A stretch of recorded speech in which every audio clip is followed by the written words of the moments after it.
Anytime you're dealing with shallow water bass that are finicky, a soft jerkbait's really hard to beat.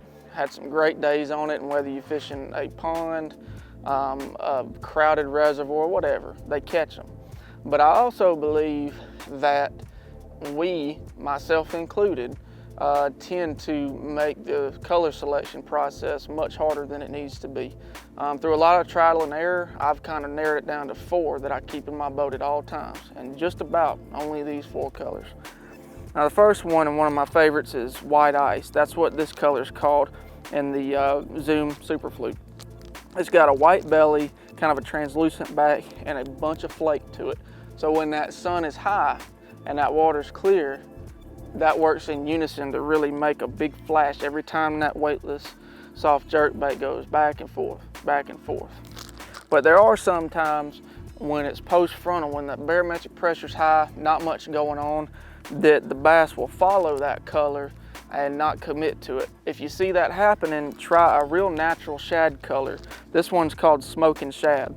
It's got a gray belly, kind of a darker gray bluish back, and not as much flake. It's a little bit less intrusive, looks a little bit more natural, maybe not as much drawing power, but either way, if you're getting followers, try that. And also, when you're around bluegill beds or any shallow bluegill, so let's call it late spring throughout the summer, when that becomes a primary forage of big bass, it's hard to beat, like a watermelon red type. This happens to be a Gary Yamamoto D Shad, and it's called Smoke Red.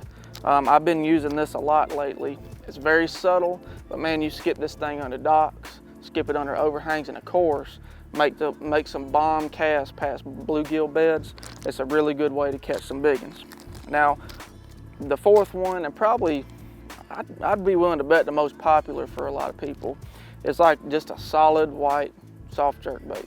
And I have found that these are most productive when it's kind of cloudy, overcast. It puts off a good silhouette. There's no need to have much flake going on because you don't have any sun to bring out that flash. So that's a great profile, and it's hard to go wrong. So I mean, you know, if you take these 4 colors, you can go wherever you buy your tackle and spend, I don't know, $15 or something, and you can get all the colors you need for pretty much all year. I mean, you might find some others and you might disagree with me, but these are really good options. It's a cheap way to catch a bunch of fish.